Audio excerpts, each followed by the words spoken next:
চাষ নাই।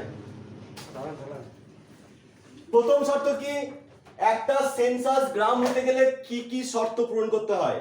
প্রথম শর্ত, মোট জনসংখ্যা হবে 5,000-এর কম হয়েছে।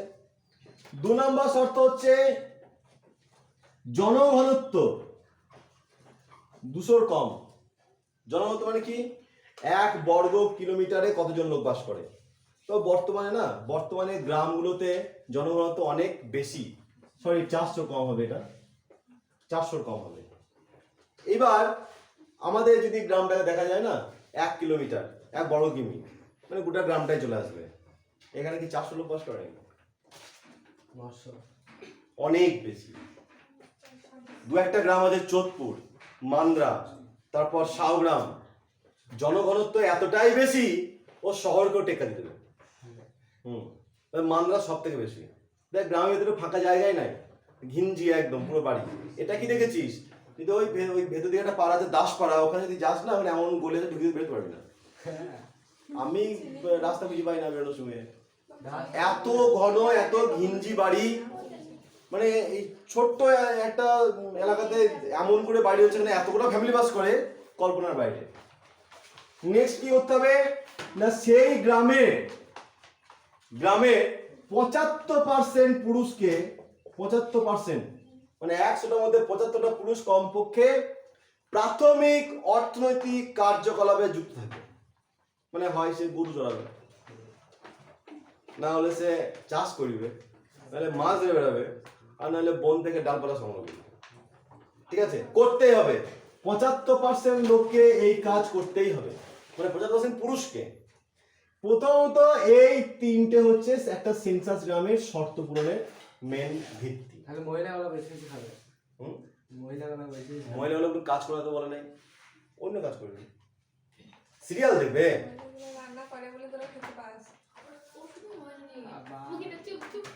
ক্লাসটা হওয়ার পর হবে। নেক্সট হচ্ছে হ্যামলেট বা ক্ষুদ্র গ্রাম।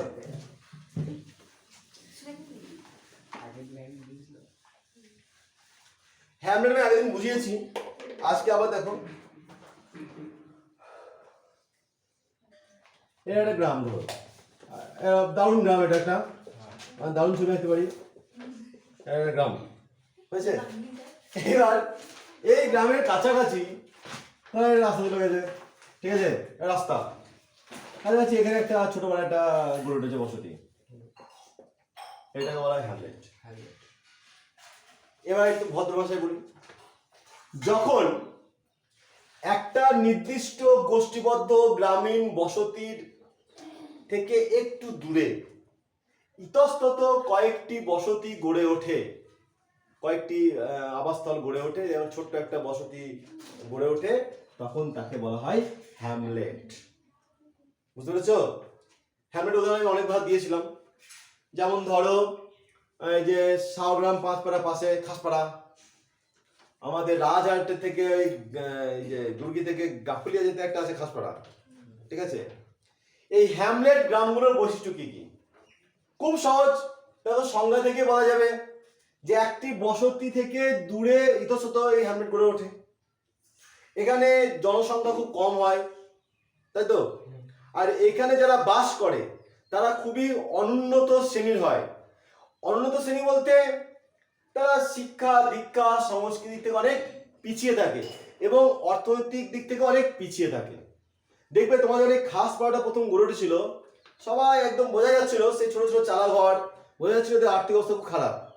ইদানিং গভর্নমেন্ট থেকে বাড়ির পয়সা পেয়ে সব একদম হাই ফাই বাড়ি করে ফেলেছে, সে বাড়ি চেনা যায় না, মনে টাউনে চলে এলাম।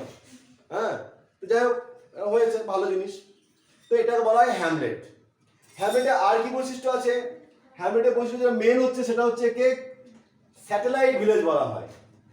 স্যাটেলাইট ভিলেজ কেন বলা হয় পরে ব্যাখ্যা করবো। কোথায় গড়ে ওঠে? পাহাড়ের কোল ঘেঁষে, পুরো বনের ধারে, নদীর ধারে।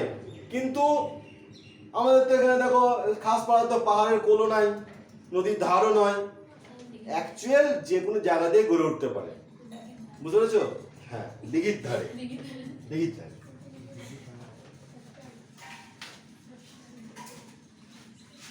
আর হ্যামলেটে একটা মজার বৈশিষ্ট্য আছে, প্রত্যেকটা গ্রামের নামগুলো যেমন হয়, শেষে হয় টোলা, তাহলে টুলি, নাহলে পাড়া, এইসব বলে যুক্ত থাকে। যেমন কলকাতার নাম শুনে যে জায়গায় ঠাকুর তৈরি হয়, কুমোরটুলি। কুমোরটুলি কিন্তু আগে হ্যামলেট ছিল, তারপর এখন যুক্ত হয়ে গেছে। আমি আগের দিন বুঝেছিলাম বোধহয় যে হ্যামলেট কিভাবে একটার পরে একটা হ্যামলেট যুক্ত হয়ে গোষ্ঠীবদ্ধ বসতি করে ওঠে। বুঝলাম, মনে আছে তো? যে যখন কয়েকটা হ্যামলেট একসাথে জুড়ে যায় তখন তাকে গোষ্ঠীবদ্ধ বসতি বলা হয়। বুঝেছিলাম তো, পরের দিন নোটসটা দিয়ে দেবো।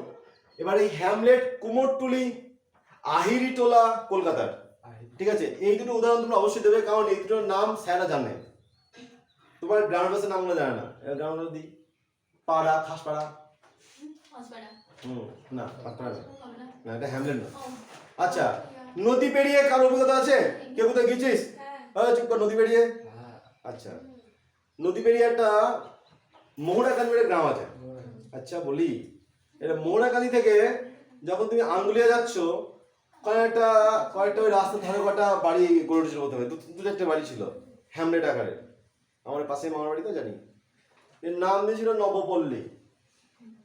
এখন একটা অনেকগুলো বসতি গড়ে উঠেছে, একটা গ্রামের মতো হয়ে গেছে, গ্রামটার নাম হয়েছে নবপল্লী। কিন্তু ওটা কিন্তু অ্যাকচুয়াল ওই মোহরাকান্দি মৌজার মধ্যেই রয়েছে। প্রথমে একটা পাড়ার মতো গড়ে উঠলো নবপল্লী, এখন পুরো অনেক বসতি গড়ে উঠেছে। তো পল্লী মানে গ্রাম বা পাড়া, যাই হোক এই টাইপের কিছু একটা। এরকম মজার শব্দ কিন্তু যুক্ত হয়। হ্যাঁ, আমাদের বাড়ি কিন্তু আছে এই যে গোপপাড়া, আরে গোদা বলে গলপাড়া। ওখানে আবার কেউ নাম দিয়েছে মজা করে শান্তিপুর। হ্যাঁ, শান্তিপুর নাম এই কারণে দিয়েছিল যে ওরা একটু গ্রাম থেকে বেরিয়ে এসে বাড়িটা করেছে, তো ওরা শান্তির খোঁজে ওখানে এসেছিল, গ্রামে শান্তি ছিল না সেই জন্য।